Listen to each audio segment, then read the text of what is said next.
Side by side we sway there in all the colors. Some love,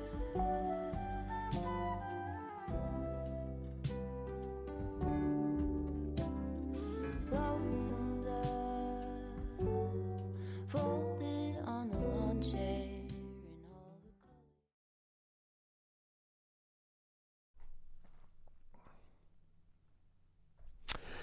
Good morning and welcome everybody to the Crypto Mining Show, your one-stop shop for all cryptocurrency news from the perspective of a cryptocurrency miner. I go by Blind Run on the internet and Matthew in real life. And today we're going to be covering lots of fun topics, including but not limited to, of course, the digital dollar and the CBDC, which stands for Central Bank Digital Currency in the United States. This is one to keep an eye on because obviously we have the threat of the WEF and the counter, the government's counter to cryptocurrency and Bitcoin. We're also going to be talking about the potential Ethereum hard fork token, ETH proof of work, and what price it's currently sitting at according to the futures, and the Bitcoin mining company Compass. Their facilities have now shut down due to energy prices soaring. Apparently, they will be moving some of those over to Texas, interestingly enough. And then Qualcomm is being sued by ARM. And finally, we have essentially the shutdown of shipments for data center GPUs from the United States to China.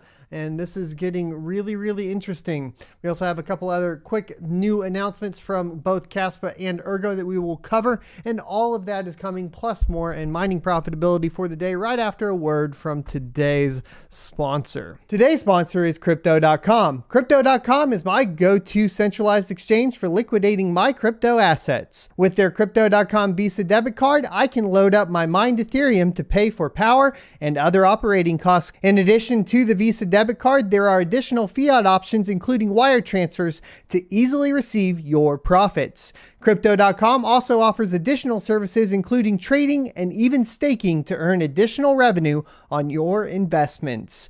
Join 10 million plus users buying and selling 100 plus cryptocurrencies at true cost by using my affiliate link in the description for a $25 funding bonus. Or enter referral code SOAT at sign up for the same bonus. Remember, cryptocurrency investment comes with significant risks, so do your own research.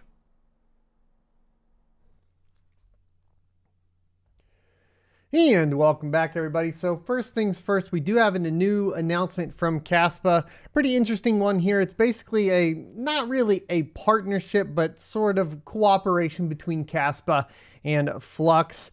The tweet goes, to further the security and decentralization of our network, Kaspa is proud to have partnered with Run on Flux to launch our network nodes. The Flux network, which consists of 13,500 plus decentralized nodes, provides Kaspa the redundancy and security necessary to scale. Now, obviously, this is essentially all it is Kaspa nodes being built on the Flux node infrastructure. If you're not familiar, basically what Flux is at the end of the day is a blockchain version of a virtual private server, something like DigitalOcean or Vultr, that sort of thing. We could go as far as to saying like AWS, but probably not quite as robust as AWS or anything like that. What this more than likely means is that a Docker image of the Kaspa node has been whitelisted on Flux, meaning that you can spin up essentially a Flux node a Kaspa node on Flux. And obviously that is good for the Kaspa network because it means more nodes, which equals more decentralization and so on. So that's pretty much all it is. It's not necessarily super exciting, but it's cool to see, right? This isn't any different than the Kadena nodes that are running on there or anything else, right? That's pretty much all it is. It is a virtual private server that is running a node for Kaspa. That's pretty much what we're looking at. So we do have some information from GetBlock as well, and this one is pretty cool. So GetBlock is doing basically a super block bounty for the month of September, of course, in honor of the impending Ethereum merge. And so there's going to be some extra perks going on over on GetBlock. This isn't dissimilar from what's going on with a lot of pools here, where pools are doing things like removing mining fees and pool fees and such. This one's a little bit special. They're doing some extra stuff, so let's get into it. As the Ethereum merge to proof of stake is closely upon us, GPU miners will be looking for the next best algorithm to mine. While many have already shifted over to other blockchains, we felt inspired to provide miners with a deeper insight into Ergo. To support this effort, GetBlock.io is in collaboration with ErgoPad, AnetaBTC, and Comet, has an ongoing promotion during the entire month of September in the form of block bounties. These bounties will provide additional incentives to all miners contributing to mining on ergo.getblock.io during this time period. The bounties will be a combination of ErgoPad, Neta, and Comet tokens. This will allow miners to explore the Ergo ecosystem further and truly discover the power of Ergo. The total bonus rewards being offered are the following. So up to 50,000 ErgoPad tokens, 50,000 Neta tokens, 100,000 Comet tokens, and 200 ERG. They are also looking at a special NFT giveaway to one lucky miner on the day the merge happens. These rewards will be divided into 30 separate block bounties that will be shared by all pools. One block bounty will be awarded for each day in September. On a daily basis, we will be capturing a snapshot of the miners on the pool, and block bounties will be paid to the miners on a weekly basis.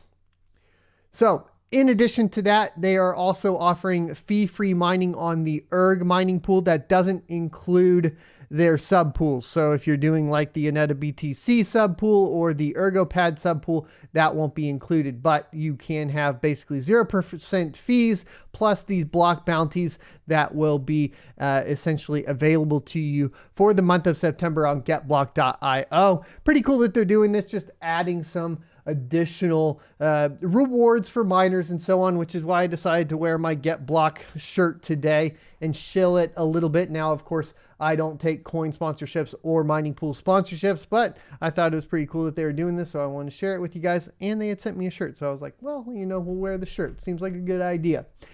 Now, in an interesting turn of events, obviously, one of the things that's been going on recently is kind of this catch up in the Chinese market for AI or artificial intelligence, right? And they've been using basically the innovations that the Western cultures have come up with in the computing world to do this. And now we have a pretty crazy turn of events where the US government has halted the exports of Nvidia and AMD server GPUs, including but not limited to the H100, A100, MI250, and this is for basically shipping them to China and Russia.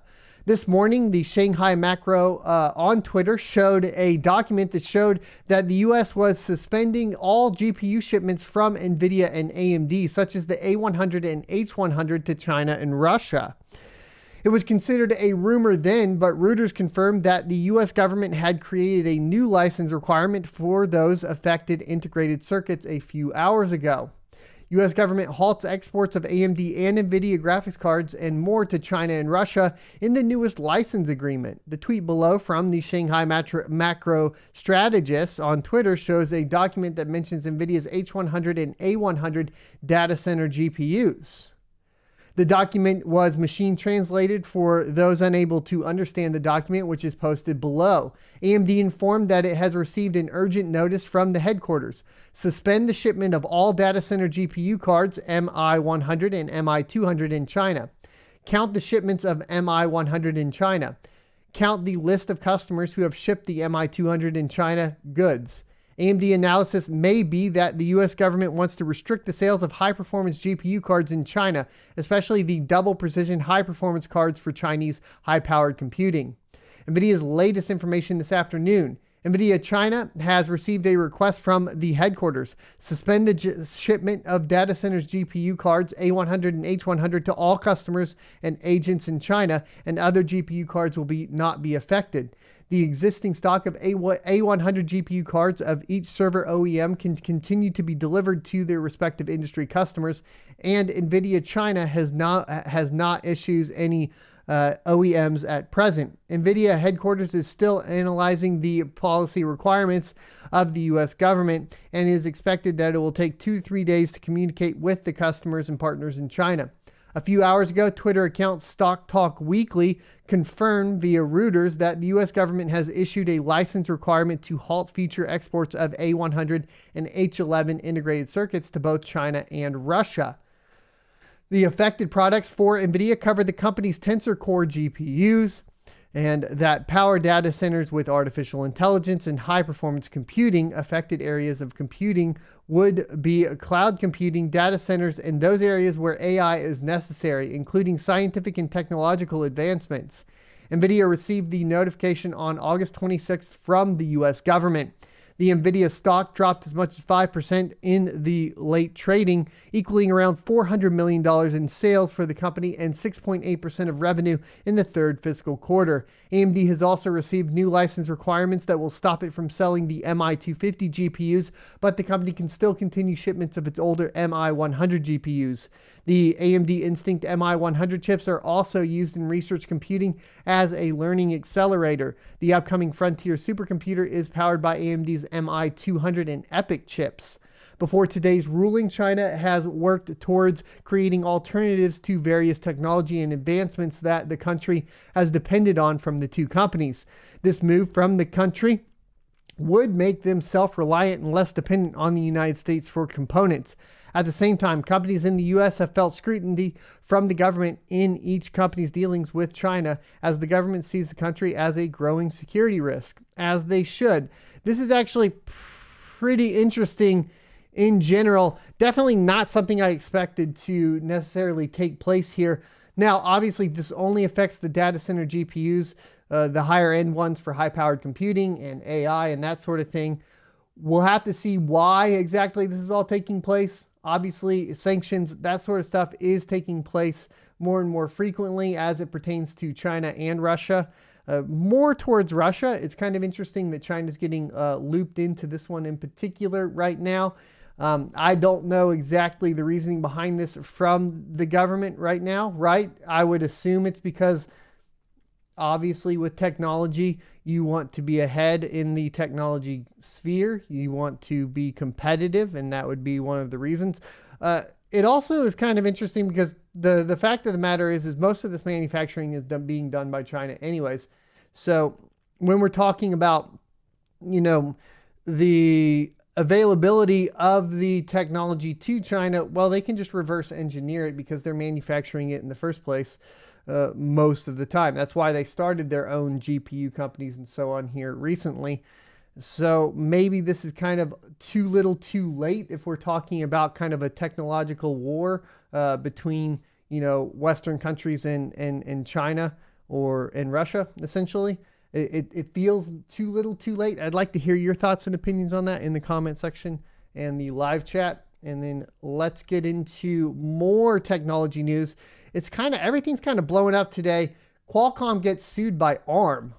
And this is for its Nvidia acquisition, putting the chip maker's ambitious custom chip plans in jeopardy. Qualcomm recently completed its Nvidia acquisition for $1.4 billion to bolster custom chipset designs, which with an aim to make powerful products and take on multiple categories. Unfortunately, ARM believes that San Diego intended to transfer Nvidia's licenses without consent and is therefore being taken to court for its actions. ARM apparently attempted to fix the issue when Nvidia's license expired in March, but according to a British chip design firm, Qualcomm has failed to hold its end of the deal and therefore will have to face legal repercussions. Though Qualcomm has yet to respond to the lawsuit, ARM said the following statement regarding the action it is taking against its partner. In a nutshell, ARM wants Qualcomm to get rid of any Nvidia-made chip designs prior to its acquisition. And this is obviously due to the fact that Qualcomm and ARM are in direct competition with each other, right? So at the end of the day, if there's any way that they can prevent them from basically getting an upper hand on any sort of technology, they're going to do that, even if they have to do it through legal means, right? ARM takes pride in its role as an innovator of the world's most critical semiconductor IP and the billions of devices that run on ARM. These technological achievements have required years of research and significant costs that should be recognized and respected. As an intellectual property company, it is incumbent upon us to protect our rights and the rights of our ecosystem. We work vigorously to protect what is rightfully ours, and we are confident that the courts will agree with us. Nvidia is an essential stepping stone for Qualcomm since the latter does not design its own chips.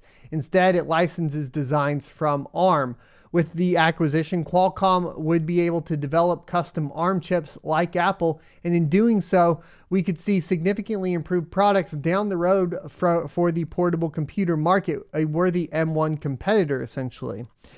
One thing to keep in mind is that this Nvidia acquisition does not allow Qualcomm to compete with Apple, but also with Intel and AMD, since they do not need to rely on design licenses to get the job done. Sadly, with the latest development, we will likely see both firms duke it out in court, with the legal processes likely lasting for years unless one or both parties comes to an agreement. So we basically, with this acquisition, had the potential to have more competitors surrounding this market, but they are getting shut down by basically legal jargon at the end of the day and red tape. That is what it is, but more is going on. Earlier today, I saw some tweets from, Will Foxley, who is the Compass mining guy. He's been pretty rude to a lot of people. I think they're obviously going through they're going through their new acquisitions and stuff. Give them a break, I would say, but also don't let them shit on you if they are. Make sure that if you have been, renting from them, that you are getting your equipment.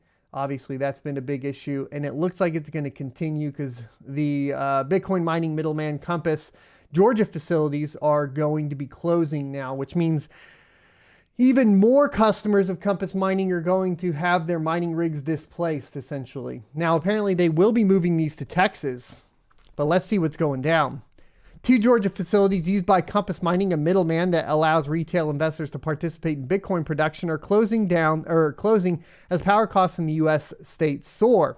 The owner of the sites is shutting down because the local utility provider has increased the prices and major costs for Bitcoin mining by more than 50%, Compass CEO Thomas Heller told CoinDesk on Thursday by email. The company heard the news from the facility owner yesterday afternoon, he said. And it really sucks. Like, this is happening to me. Like, we've definitely had an increase. We've had basically over 150% increase in our power costs over the past 2 months, right? Even with a contract, because basically they are skirting the contract by basically calling it a separate fee, which they can't even tell you how much it actually costs or what it will cost. And this is in Texas. So, I mean, really, like in Texas, it's an interesting position to be in because as a small miner, you basically get but if you're a big miner that has enough money to put money into the pockets of, somebody like Ted Cruz, then you're good to go.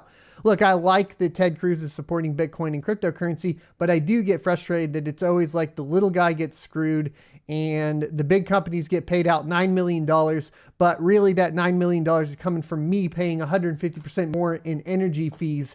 And I just, I get a little fed up with it because it's really, really hard these days to be middle class at all. And I don't even think that I'm definitely not even middle class anymore. It's a slowly sinking ship of the middle class as we move forward. And unless you have money, you're just like a lot of money, you're just screwed. Compass Mining allows retail investors to buy small amounts of mining capacity in sites around the world. It doesn't own any facilities available on its platform. The company had issues with downtime, delays in deployment, and mining rigs stuck in Russia. So much so that Whit Gibbs stepped down as CEO in June and the new management cut 15% of the staff. The Georgia site was hosting around 5,000 machines for Compass customers, or about 15 megawatts, Heller said. The operator is hosting a total of 8,000 machines, or 25 megawatts for Compass, the co-CEO said. Customers can have their machines shipped to a site in Texas, a process that's likely to take about a month. So currently, best case, if you do happen to have one of those machines at a Georgia facility, and that's where you're renting through for your hosting, you got, basically downtime of a month. And as we saw with their other facilities when things were going down, they did not reimburse their customers for the downtime. So you're probably also not getting reimbursed. Not your power, not your rigs. That's pretty much what we've been learning during this bear market as well. Hosting is not a great idea.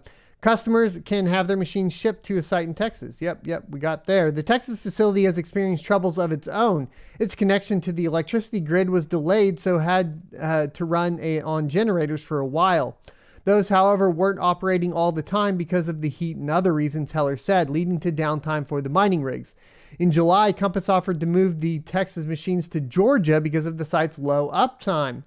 So basically, Georgia's power cost is going through the roof where they had reliable power, and where they had unreliable power in Texas where the energy price was good. And they were going to move the units from Texas to Georgia, but now because of the increase of price of power in Georgia, they're going to move the rigs from Georgia to Texas where the power is unreliable right now. In August, the Texas site was connected to the grid and uptime has been very good, Heller said. The facility is expected to run at over 100 megawatts of energy, but Compass allocation of that will reach only 25 megawatts by the end of September, according to the screenshot. The Georgia facilities were very solid until now because the operator was very good. Compass expects the same to hold true for the Texas site, which is managed by the same company, Heller said. So it sounds like they're starting to get that worked out on the Texas side of things, and it'll be nicer because the temperatures in Texas are coming down. I think that's going to be obviously a nice time for them to move and transition. You're going to get a little bit of time, before the next summer heat wave comes along. You can have some time to prepare for ventilation, all that sort of stuff. 100 megawatt facility is going to take quite a bit of engineering from the ventilation side of things. It'd be interesting to see what they decide to go with. Potential Ethereum hard fork token ETH proof of work may trade at 1.5% of Ether's price, futures suggest. So you guys remember this, right? The Polyonex and Justin Sun and Guo and all these guys trying to push basically a hard fork of Ethereum that would remain proof of work. I've pretty much been against this idea since the get-go. And they released essentially on the Polyonex exchange a version, a proof of work version of Ethereum that you could trade. And it is now just absolutely decimated, right? So potential Ethereum hard fork token may trade at 1.5% of Ethereum's price, futures suggest. Paradigm expects the token will open at least $18. If you have been following the crypto market for some time, you probably have heard that Ethereum, the world's largest smart contract blockchain, may undergo a hard fork later this month, splitting into a proof of stake chain and a proof of work chain. The Ethereum chain with the proof of stake consensus mechanism will retain the 7-year-old Ether, which was recently trading at 1570 as its native token, and the proof of work chain representing a group of miners opposing the impending merge or switch to proof of stake would have a new token called ETH POW. Crypto analysts figure that if the chain splits, ETH holders will receive ETH proof of work free of cost. One way to gauge the potential value of ETH proof of work is to look at the difference between spot Ether and future prices, according to Paradigm, which focuses on the over-the-counter trading for institutions. As of Wednesday, Ether, September 30th, expiry contracts listed on major exchanges traded at a discount of $18 to the spot price, indicating the market is expecting ETH POW token to draw a price of at least $18 at inception. We can infer how much the market estimates ETH proof of work will be worth from simply looking at a spot future basis, since spot equals proof of stake plus proof of work, while future is just proof of stake. Paradigm said in a merge focused blog post published Wednesday. Currently, the basis is implying ETH proof of work to be priced at $18, which is 1.5% of the ETH market cap. I think it's worth exactly $0, guys. Trading giant Cumberland voiced a similar opinion last month, saying we can infer how much the market estimates ETH proof of work will be worth from the spot future basis. This also means like even at $18, if that's what you're projecting it to be worth, Ethereum Classic is worth more at this point, right? The logic behind considering the $18 basis as a possible ETH proof of work price is that the discount represents the risk-free cost of collecting the potential forked tokens. So if traders are willing to pay $18, they must expect the token to be priced at $18 or higher. Traders stand to receive ETH POW free of cost if they hold ETH and will receive nothing if they take bullish exposure through the futures or options market. So Ether's price can be taken to represent the value for Ether as well as the potential for the ETH POW token. Holding ETH to earn ETH proof of work, however, means being exposed to ETH's price volatility. A decline in ETH price would eat into money made from receiving ETH POW for free and liquidating into the spot market. So the ideal strategy to make risk-free money is to buy ETH in short September futures, the so-called spread trade. That way, ETH holders can pocket ETH POW without any directional risk. Assume a trader took the trade on Wednesday when futures were priced at an $18 discount. The discount is essentially the cost of collecting ETH POW tokens risk-free because futures sold at a discount of $18 would eventually converge with the spot price.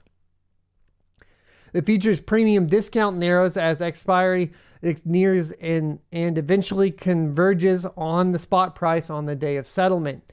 The hedged long spot trade aimed at collecting ETH proof of work without directional risk is one of the most popular ways of trading the impending merge. With our newest integration with FTX, the spot 30 September future spread price of around $18 can be seen as a derivative market on how much traders are willing to pay to be long spot short futures to receive ETH proof of work tokens. Patrick Shu, head of institutional coverage for the Asian Pacific region at Paradigm, told CoinDesk. We have seen a large uptick in clients since the start of the partnership. Last month, Paradigm, in partnership with crypto exchange FTX, launched single-click execution of the spread trades. The value for ETH POW tokens suggested by the futures basis is significantly lower than the price that IOUs representing the token are currently trading at on exchanges. MEXC, CoinW, Phoenix, BitTrue, and Gate.io. At press time, ETH POW IOUs traded at $50 according to CoinMarketCap data. Prices reached as high as $140 early last month, indicating a frenzy around the potential hard fork token.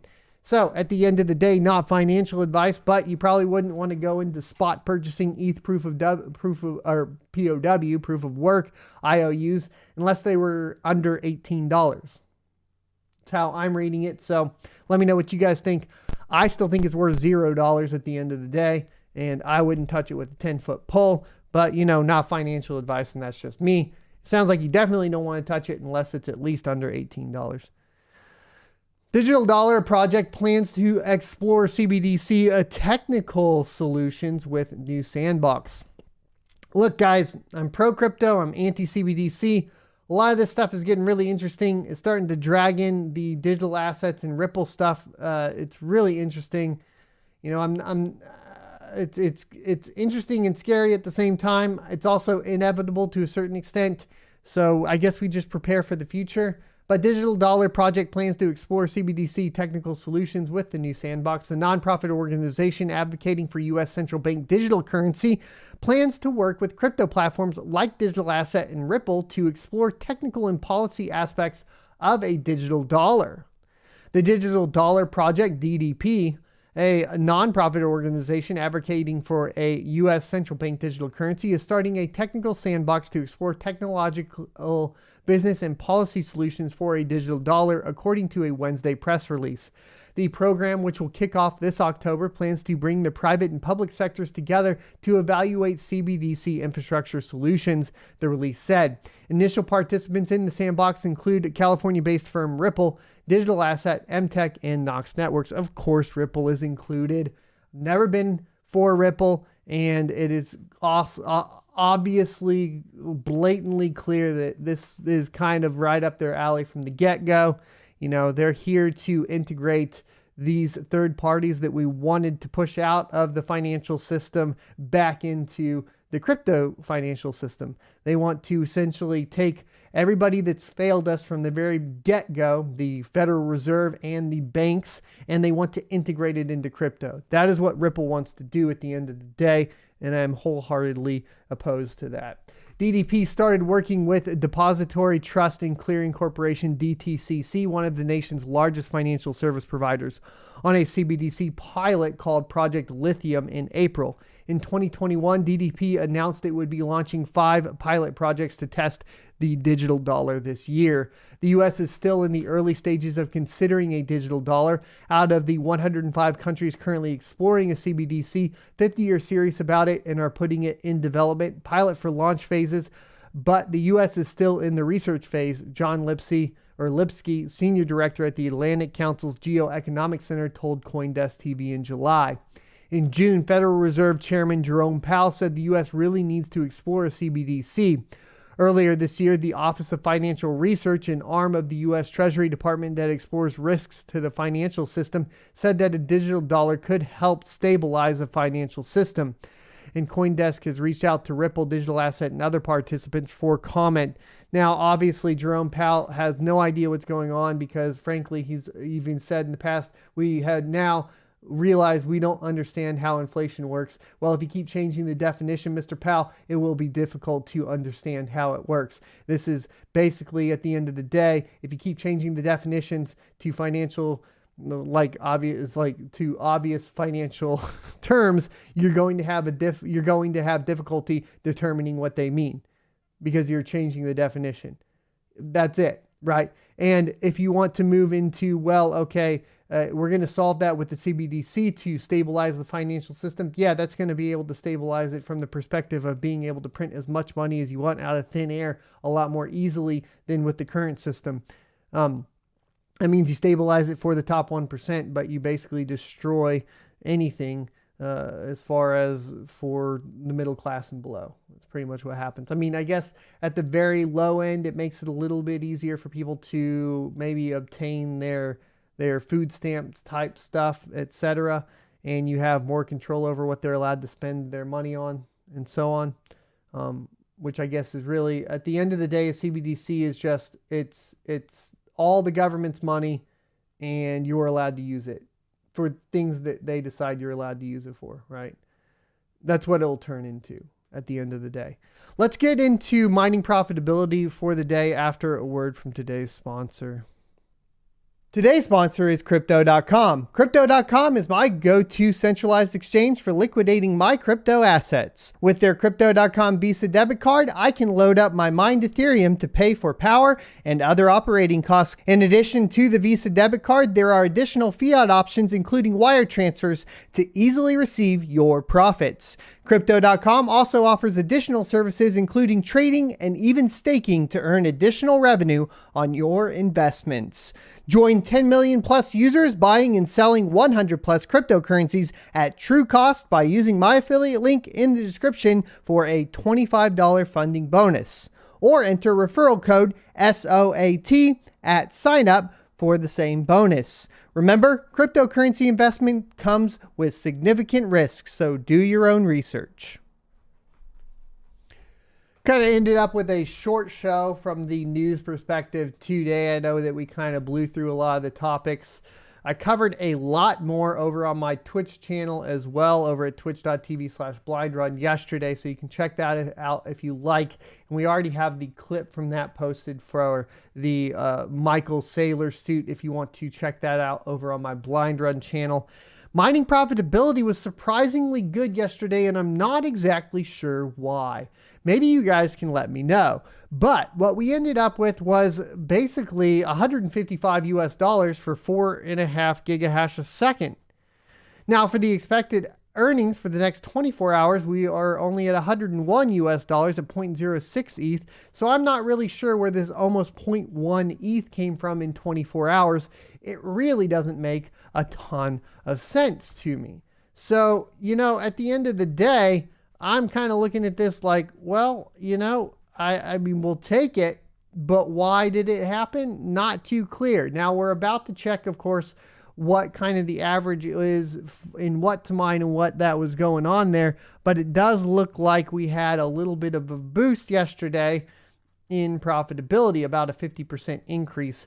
Now our real time is 4.65 gigahash. We're kind of going back up as the temperatures start to come down. and we have some rigs over on different coins as well. So we're only running about 11 out of the 14, 15 rigs on Ethereum right now. And obviously that'll come down more and more as we get closer to the merge. And a lot of the benefits and stuff that are coming out of, a lot of these different mining pools to entice miners to move to them, it's pretty good. I think a lot of these mining pools are going to have trouble. So, start looking for the most incentives, because clearly what the mining pools are trying to do, especially the ones that are currently, heavily dependent on Ethereum, they're going to try to entice miners to move to them and that sort of thing. Make sure that they adhere to the principles of cryptocurrency. Make sure they aren't participating in any sort of censorship. For example, like Ethermine censoring transactions via flashbots and all of that, and MEV. Make sure that you are basically at this time, that is the number one thing. That's where, like, in the bear market, we can really push back, is like basically supporting the companies that support the principles of cryptocurrency. That's really how I feel about it. So at the end of the day, I won't support companies like Ethermine or Flexpool and so on, right? But they are going to have big pushes trying to entice you to come over, because basically we're going from a position where Ethereum is pushing out $22 million a day in revenue, down to the next highest being something like Ethereum Classic at 0.5 million. Now, we have this question of ASICs, and we don't really know how that's going to play out, right? So that's pretty much, we understand that. Keep that in mind, though. Let's take a look at 3090 with what to mine and corrected ZIL hash. Kapow, ProgPow, and Firo proof of work. We have Ethereum at top with $266 a day in revenue and $1.89 a day after power. Neoxa in second at $243 a day in revenue, $1.63 a day after power. Xano in third at $220 a day in revenue, $1.41 a day after power. Ravencoin at $214 a day in revenue and $1.35 a day after power. And then we have Conflux down here at $206 a day in revenue, $1.27 a day after power. Then we got Flux at $1.94 a day in revenue and $1.25 a day after power. And Ergo down here at $1.74 a day in revenue, $1.11 a day after power. And then we pretty much got to scroll down pretty far to get to that Ethereum Classic. Remember, we got basically a bunch of ASICs from the A10s that got kicked off with the 5 gigabyte DAG. And it's pushing those margins extremely low. It's $1.39 a day in revenue and basically 62 cents a day after power. And that's pretty rough, I don't think that you're going to end up in a position where you can be profitable with GPUs on Ethereum Classic unless it's, sees some significant price discovery. And that's just because, like, as we can already see with the ASICs and what they're willing to do with the ASICs on Bitcoin. Look, these large companies are the ones that have the ASIC miners. They are okay with smaller margins, better, way smaller margins than the whole miner with GPUs are. It means that they are willing to, basically put the selling pressure on Ethereum Classic to make even just a few pennies after power compared to what the GPU miners are willing to do. And really, it's time to probably stop looking at Ethereum Classic from the GPU mining perspective and just keep your eye on the algorithms that are basically blocking ASICs from moving to them. We're going to keep an eye on Ethereum Classic because we're curious how much of that hash rate currently is ASICs, right? So through this transition, we're going to be able to see finally how much ASICs have been on the Ethereum network. How much has Silicon and Bitmain been pumping out, onto the ASIC market and from the ASICs onto the Ethereum blockchain? And that's really kind of the most curious thing and the biggest question I have surrounding all of that. So let's take a look at the hash rates on the networks. We're expecting Bitcoin to start increasing here. It's at 238 exahash a second From reports this week, we are expecting it to go up. We do have an increase in the difficulty. It's not quite skyrocketing like we expect quite yet. This is going to happen over this month as temperatures come down. It's clear as well that we have some hash rate moving from different places. So that's going to affect the hash rate variability a little bit on Bitcoin. But we do expect a pretty significant increase over the next couple months of hash rate on Bitcoin because now we are not so much dependent on the Chinese rain season for the hash rate fluctuation as we are on the winter summer cycle in the US. And that's because a majority of the hash rate has moved to the US, and a lot of hash rate has moved to states like Texas, where the summers are pretty brutal and significantly impact the amount of hash rate that you can pump out. So once again, we've talked about this before, but we should start seeing hash rate increase into the winter. And now our cycle, once again, is going to be dependent on the summer winter cycle in the US and not the rain season in China. And it'll be fun to see that play out this year. We have Ethereum hash rate at 960 terahash a second. No real changes going on there.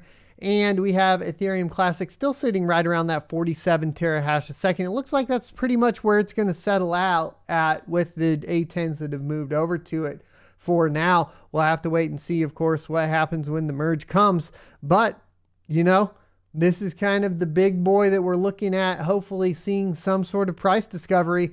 Once again, I'm still worried about this selling pressure that's going on with it.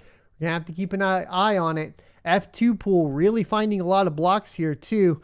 And we do know that F2 pool is kind of in cahoots trying to get some of this stuff going for Ethereum Classic. Not as much as probably like Antminer, right? But in Ant pool. But pretty close. F2 pool is one of the ones that's throwing a lot behind Ethereum Classic right now. Bitmain's really trying to throw a lot of money at them too. We had that $10 million kind of bounty thrown at Ethereum Classic. We'll have to see how that plays out. If we take a look at Ravencoin, we're expecting 2.72 terahash a second. No real changes. We can also always look at Neoxa. Now, the scary part here is Neoxa gets attacked from Ravencoin, which is a possibility. That's why they have the high confirmation times going into, of course, the exchanges right now. It is up 200% over the past 7 days. It's still 0.4 of a penny as it was yesterday, and at 526 gigahash a second. Taking a look at Flux, we're still sitting right at that 2 mega solutions a second, just under $1 per Flux at basically 91 cents a day. Difficulty has gone back up to around that 33.7K. And we'll just have to sit and wait and see how that plays out.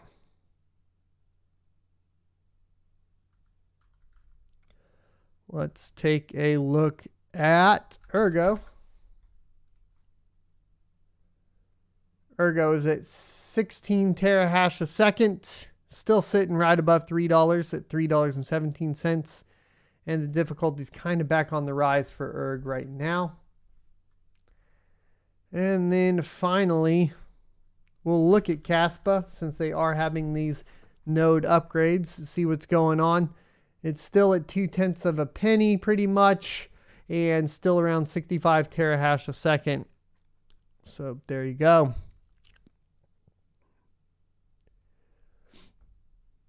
Mining pool profitability.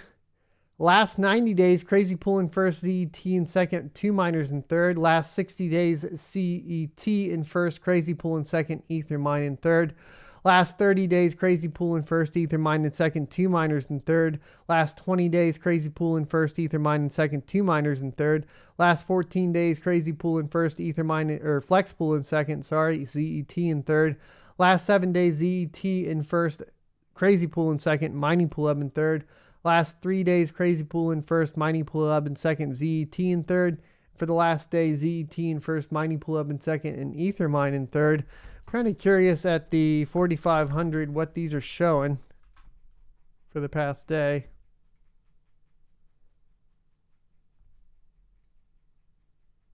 Oh, that's on Ethereum. Or, yeah, oops. Oopsies. 0.12. Yeah, so everybody over the past day did pretty good.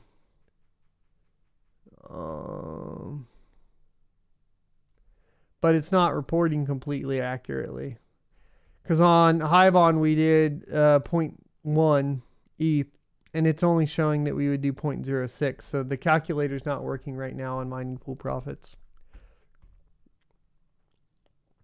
ASIC miner profitability, Antminer E9 at 53.63 on Ethereum, so just over $50 a day. Antminer L7 still under $20 a day at 18.46 a day. We got the D7 at 12.10 a day, and we have to scroll down actually a little bit to get to the KD6. It is maintaining above $10 a day, but $11.12 a day is not what you would want out of a miner that was costing $60,000 just a little less than a year ago. The KD6 at $6.53 a day, and if we scroll down, the S19 Pro is under $3 a day. Those margins on Bitcoin are getting tight, and they're going to get tighter as we hit this winter because more hash rate's coming online. The difficulty's going up. We can already see the difficulty going up, and your margins are just too low, and the selling pressure is too high on miners. It's not a good place to get into if you're a hobbyist miner or a smaller miner. I think that the Bitcoin mining is going to be extremely tough to compete in unless you are a power company like these types of companies like Iris Energy. You know, it looks like you're going to need to stick with non-ASIC GPU mining and really hope that we get some more grassroots cryptocurrencies going. Things like Caspa, things like Ergo, you know, get back to the basics, man. That's really where we need to get to. Hopefully that's what we see happen with this bear market and everything that's getting pushed out now. So before we get into questions and answers today, I did want to announce that we do have about 2 days left for so Saturday we'll be doing the giveaway. We'll be doing it over on sonofatech.locals.com. So if you want to watch the giveaway live, you can do that. But we are going to be doing a giveaway of our Ergo Pad stake. So here is the stake, and it is currently at 13,429. We'll be giving away the stake key that includes all of this Ergo Pad right here, and it has currently been in for 4 weeks. So once again, I recommend that you keep it and hold it for 8 weeks at least. So another 4 weeks from now, so another month, and then cash it out, because at that point you'll have to pay 0%. If you cash it out right when you win it in 2 days, you would basically be paying a 12.5% penalty fee. So be careful with that. If you do get so lucky as to win that, that does mean that from a worth perspective, that we are giving away $623 USD equivalent worth of this. Plus, if you hold it for another 4 weeks, it'll probably be worth over $700, of course, unless the Ergo Pad price goes down. The giveaway is through Gleam, so make sure you go basically enter over there. It's free for you to enter. You just gotta basically follow me and Ergo Pad Official on various pages, and that's it. It's pretty darn simple, and you get a chance to win some stuff. So there you go. Once this giveaway is complete, we will be announcing the next giveaway. I'm trying to do more giveaways for the locals pages. So over on sonofatech.locals.com, stay tuned because we're going to have some more over there. I'm pretty excited for it though, to give back to you guys when I can, especially during the bear market, because I know it's rough for everybody out there, and I'm definitely feeling it as well. Let's get into questions and answers. Remember, super chats are never required, always appreciated. First to be answered because they're the easiest to read. To support the channel directly, check out sonofatech.locals.com, where I only take a 10% cut on what you donate. But if you want to boost the algorithm, super stickers in the YouTube chat is the best way to do that, as far as donation wise. But the best way overall to do it and to support the channel is to share this out with your friends. We've been stuck at the 300 concurrent viewer amount for quite some time, while large shills are getting over 1,000 live viewers. So help us out during the bear market. Let's get some people over in here and just share this with your friends and family, please. Share it with the people that are interested in cryptocurrency for what it can offer other than just going up in price. That would be helpful. So tagging at Son of a Tech will highlight the message orange, and I'll be able to read it from there. So let's get into it. Sean Brisson says, "My man, my legend, son of a tech. What a Chad. This guy, I'm not a Chad. I don't even know what a Chad is. Chad.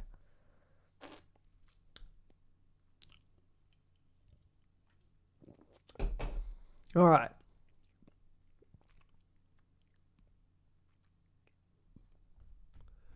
Well, no questions so far yet. So we'll just kind of like, I guess, derp around for a second and wait and see if you guys got anything coming in. I will be streaming here in a second as well.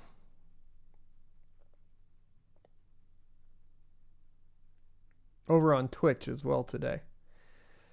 Vinny says, that's son of a tech ZK rollups. You mentioned them previously. Any news on those? I'm starting to wonder if the guy is full of shit. So, like, obviously, he said he was sick, so he had to delay. Then he just canceled. And I'm starting to think some of these guys, they like to act like miners don't know how blockchain works. But when you push them and you ask the technical questions, they don't know shit. So I think some of these ZK rollup guys are full of trash and they're just talking shit and they don't actually know as much as they like to act like they know. And look, man, if you're watching now, get on the interview. Tell me how it works, because it looks like you don't actually fucking know how it works. And I'm going to call you out. That's how I feel about the ZK rollup stuff that's going on, guys. I'm tired of it. I'm tired of literally going into the ETH community and having them shit on miners and say that we don't know shit. And yet when you press them and ask them, they don't know. They can't tell you. It's so frustrating. Crypto or Die, thanks for the $1.99 super chat sticker. Gun News, thanks for the $2 super or the $20 super chat. Says you rock. Thank you, good sir. John English says, Son of a Tech isn't a Chad though. Son of a Tech isn't a Chad though. I don't even know what a Chad is. What is it? I gotta Google it. Sounds bad and good. Chadwick is a Chad though. And he says, Son of a Tech, core audience man, hardcore ones watching every day. Hell yeah, brother. 300 a day. Gabe says, Son of a Tech, any advice for applying to jobs in tech? I'm a Mac OS MDM guy, so I don't know what I'm doing. I've talked about this, with some people in one-on-ones. If you want to hop in a one-on-one, I can help guide you. We can figure out what you want to do in tech, and then we can go from there, and I can kind of point you in the direction of what I think you should do. I've done those one-on-ones plenty of times, so if you are interested, you can always become a member over on our locals, and then over there, I post basically a link to schedule one-on-ones, and you can schedule over there. It is going to cost $5 to do that, but I can walk you through that if you like. Agrigalker says, Son of a Tech, what do you think of the FOMO concept on Ergo? Projects launching tokens via mining, kind of like an ISPO, but for miners. I mean, that's kind of what they are doing, right? And it depends. FIMO concept. But that is what they're doing. That's what Comet's doing. That's what ErgoPad's doing. That's what Aneta BTC has been doing, right?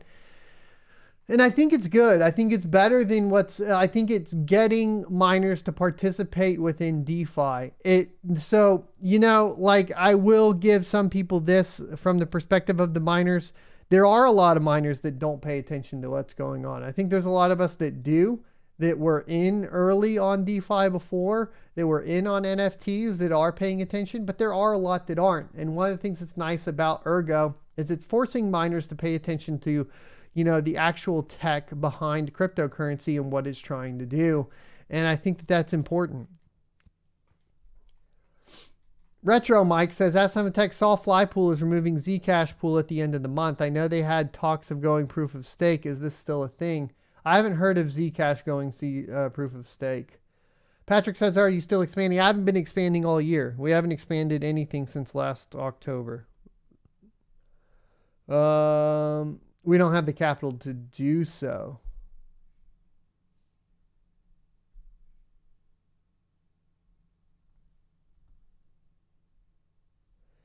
Gandalf Gray says, Son of a Tech, any chance for a ground up Ergo node build video starting with the hardware? Probably not with the hardware. No, I would do it with a VPS.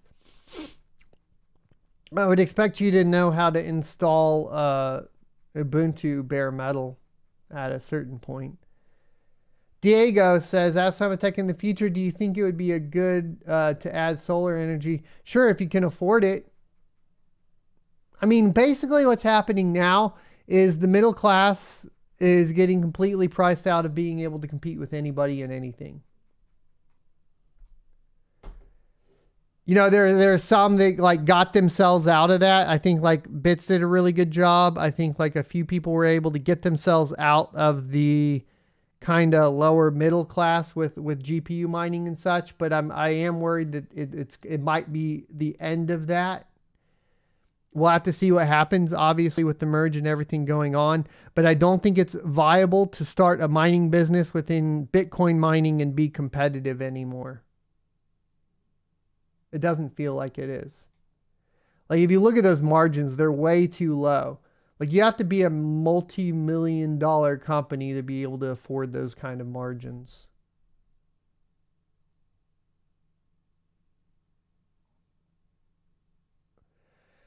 Detroit Iris says, Asamatech, I might have missed it, but can you possibly win the get block rewards if you're mining on smart contracts like Ergo Pad or on the Erg main mining? So it's across the entire pool. The only thing that is dependent on the pool is if you're mining the direct Ergo pool only and not using a smart pool, you get 0% fees.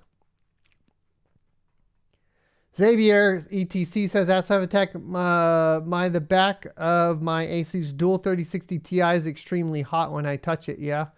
Software reports 54C and is somehow limited on Ergo to 138 mega hash a second. I mean, you're talking about 54C on the core. Ergo is a memory intensive, so you want to see what the memory temperature is, not the core. Village BC says, Asamatech, is there any sites that list proof of work coins that follow the original crypto ideals? Most coins are pre-mined ICO, percentage taken for treasury. There's none that lists them specifically, right? You gotta just kind of hunt and look at white papers and whatnot. T.S. Elliott says, why does it do that to me? Asamatech, Bitcoin is called a Trojan horse to the system with all the centralization and censorship. Is it safe to say now that ETH is a Trojan horse for the system? Potentially, right? Like, we've seen the contradictions of, you know, the list of them from Vitalik. It's pretty clear that, like, he's even specifically stated that the public doesn't know what's best for them and that the leaders probably know. You know, when we look at things like WEF or the World Economic Forum and the young leaders, it definitely looks like Vitalik has had some sort of communication with those types of people. And it is clear that Ethereum is moving more towards centralization and censorship, even though, you know, right now the developers are saying, well, you know, we're against censorship. We're going to try to figure out ways to block that, you know, from our level. I'm not necessarily sure that that's true because it doesn't look like their actions are following their words. And it's really hard to read through between the lines on what they actually think compared to what they're doing, right? Kevin says, Asamatech, what do you think of Conflux and the potential algo change? I didn't see the algo change. I know that they were talking about adding the, what is it? Like a snapshot of Ethereum. Raymond says, Asamatech, do you plan to spec mine all proof of work coins except Raven and ETC? Well, I don't understand. Like, spec mine isn't mining something that has a price on the market. So no. I think is the best way to say that. Chadwick Racing says, Asamatech, you haven't heard this time for a while. When is the merge? The merge is going to be between September 10th and September 20th. On the 6th, which is in 5 days, we will have the... I forgot the name of the event, but whatever. We'll be that much closer. Depends on the amount of hash rate on the network, right? Jazz Miner says, Asamatech, will you be streaming on Labor Day? Probably. Johnny English says, or send them to Son of a Tech. Send who to Son of a Tech? Bah. XDX says, Ask Simatech, only a true Chad does not know what a chat is. I'm reading the chat. What's up, XDX? Jeff says, Ask Simatech, I'm looking at getting an ASIC miner, but at current profitability, the miner won't produce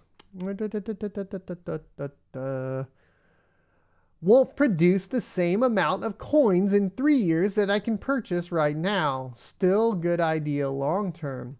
I think that Bitcoin ASICs are a terrible fucking idea, and I'm not even going to bleep that.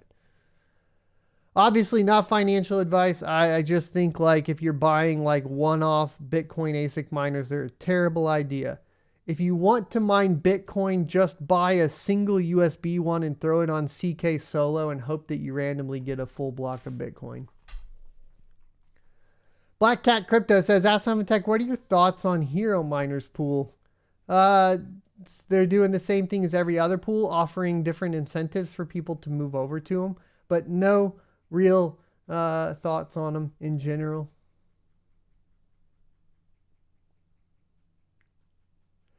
Diego Bosca says, Ask Simatech, do you have any ideas if the Era CUDA 74 allocated memory is hardware issue on the 2080 Ti?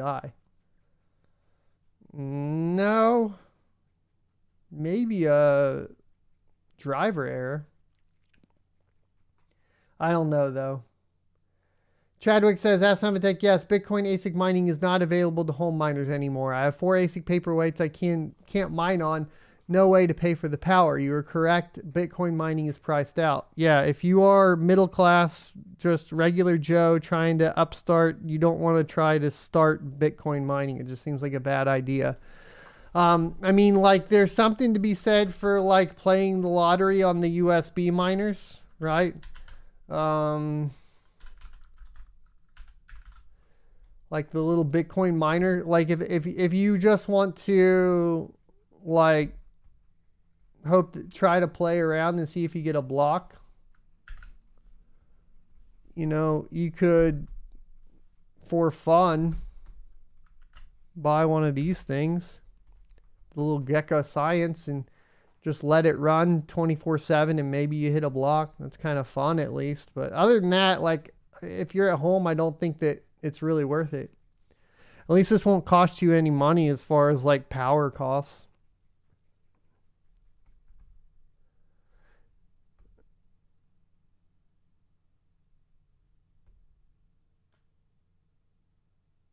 You're competing with energy companies at this time, though, for Bitcoin miners, which makes it really difficult. Retro Mike Crypto says, Ask Simatech, just looked at Zcash's roadmap, and over the next 3 years, they are looking to governance, staking, and delegation to their wallet, and then move to proof-of-stake consensus. Well, that sucks. Retro Mike says, I mean, Monero's the true privacy coin anyways.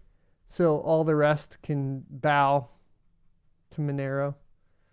And the most well-distributed and probably the first to get to P2Pool as well. Monero's superior. A superior privacy coin to everything else.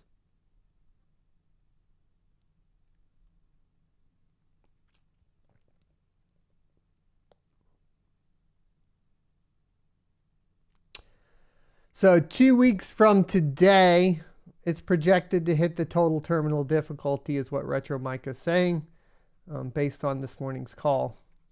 Raymond says, Ask Simatech, will you consider to offer hosting? Nope.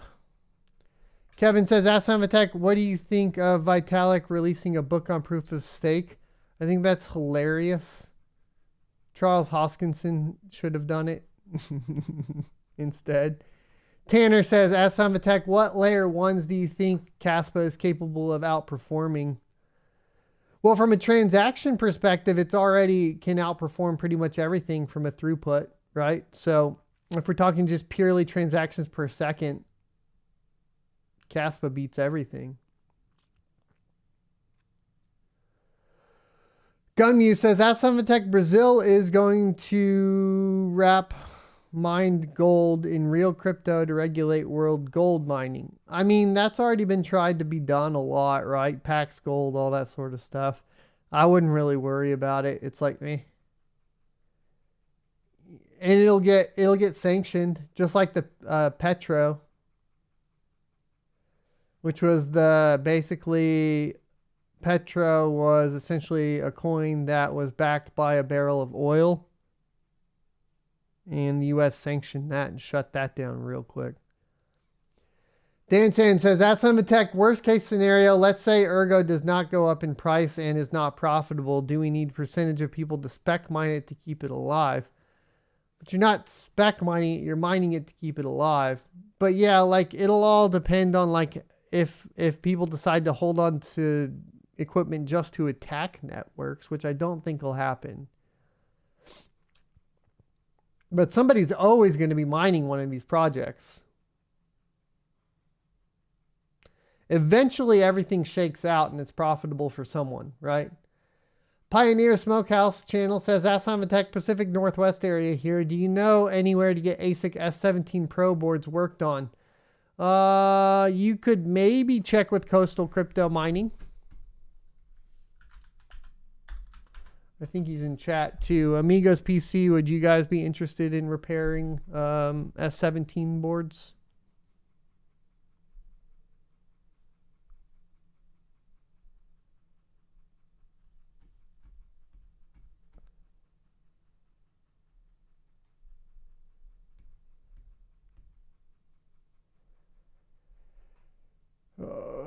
Three Mil says, Asamatech, great show as always, man. Aside from proof of work, which proof of stake chains do you like the most? Heard you talk about DOT. Still like that project the most. I like Rust. That's why I like DOT. Other than that, you know, I am more along the lines of I don't think any proof of stake chain is a good idea. I get closer and closer. Like that's the side that I get closer and closer to the longer I'm in the space. As far as layer 1. Layer 2, fine. Put staking on layer 2. I'm perfectly fine with that. Scale on layer 2, perfectly fine with that. You can't compromise security on layer 1. End of story. And proof of stake compromises security on layer 1. No matter how you cut the cookie. Even if you do technically the best job with Ouroboros and Cardano, you're still, like, no matter how you cut that cookie, it's always less secure. Tanner Caldwell says, Asamatech, I'm a huge fan of Caspa's Ghost DAG, and I hope its adoption skyrockets, not just from a price discovery perspective, but more so because it's seemingly so efficient. And obviously, yeah, that will be the kind of the build up there. I think there's a lot of work that's got to get done on it before it really sees, you know, takes off. And I think part of that is getting everything moved over from Go to Rust. And I think that's going to take some time. So I'd be extremely patient with Caspa. Kevin says, Asamatech, can you explain proof of optical work? It's technically is optical proof of work will be mining with lasers, but right now there's really no hardware that can do it, so it's all theoretical. So it's like, can you explain theoretical? Yeah, you're theoretically going to mine with lasers. That's all I got for you, right? Gunmew says, Asamatech, have you set up an SRB miner Erg Caspa dual mine yet? My Caspa went up in mega hash a second. No, I haven't. Have you gotten that working in Hive? I couldn't really get it working right, Gunmuse. Anthony says, Asamatech, I have a question, but can ErgoPad stake ever give negative returns or worth leaving in forever until needed? I don't know how it would give negative returns. I mean, I guess it would give negative returns if the price of ErgoPad goes down. But the amount of ErgoPad, no. Jazz Miner says, Asamatech, you mentioned Callisto last week. I don't think I did. Can you look more into the project? No, I don't think I can. Miller Mining Company said, Asamatech, is there a way to dual mine Ergo and Caspa? Well, SRB miner is supposed to be able to do it. 3 Mil says, good answer, but clearly, please, do you think proof of stake weakness is because of it being more centralized than Then what about Cardano being more decentralized? Well, Ouroboros is supposed to make it more decentralized, but it really doesn't matter at the end of the day because the centralization problem comes from where everything is being hosted, which is on Amazon. So it really doesn't matter. Which opens it up for more censorship. Gunmuse says, at Summit I have it working in Hive. We'll drop you a screenshot of the flight sheet. All right, thanks, man. Tomek says, at Summit if all miners switching away from ETH 2 to 3 days before the merge, what happens to the ETH network and their security? It's not going to happen. People are mining it all the way through because they want to make the money.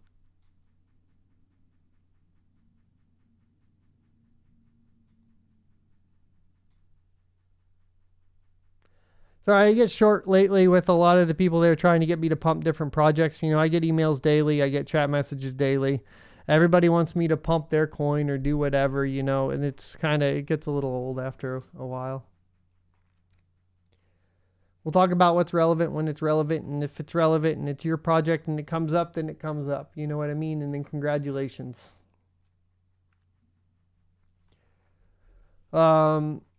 Ethan Elliott says, ask Sunvatech, do you think mining is going to be unprofitable for longer than everyone originally thought after the merge? What did everybody originally think? I don't think that that's ever been a thing.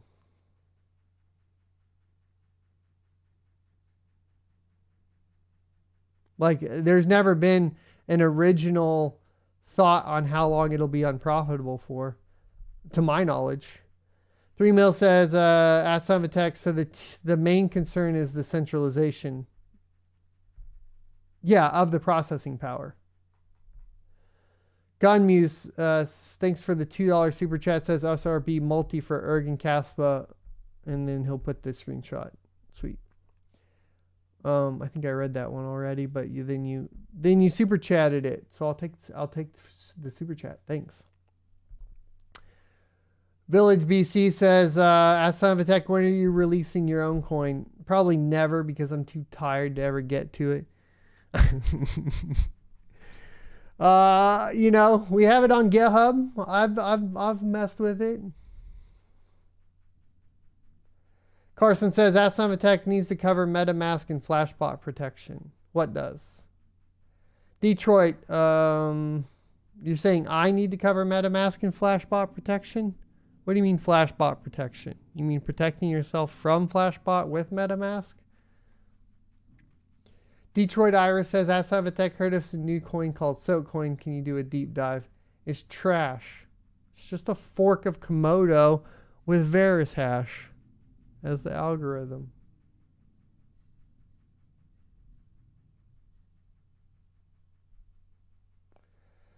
Kevin says, at Sunvatech, how much of an effect would Amazon dropping the hosted nodes for ETH have? Would the network become more vulnerable to attack? For sure. It's already at 51%. Hetz is about to kick off 20%. It's probably going to be upwards of 70% of the entire processing power of all the transactions and validations for Ethereum being on Amazon. And if Amazon just literally shut down all the connections for the nodes, like let's just say they did a wide sweeping port shutdown of all Ethereum ports for the beacon chain, it's just game over, bro. Or if they literally went through and said, okay, shut down all servers that are running Ethereum, they could do that.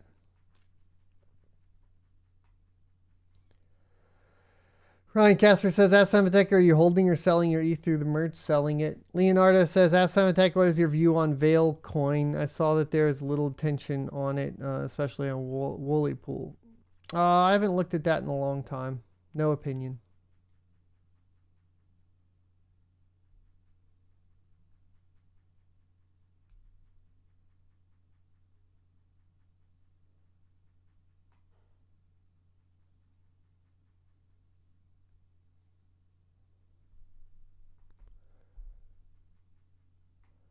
All right, that's going to wrap it up for today. I'm going to be moving over to streaming over on twitch.tv/blindrun for the rest of the afternoon, actually starting here in just a few minutes. So if you guys want to continue to chat and whatnot, I'm going to be over there. We're just going to end the main show portion. I'm seeing some pretty cool deals over here. I actually wanted to talk and see if I could get more of these from Coastal Crypto. Basically $100 P10690s here.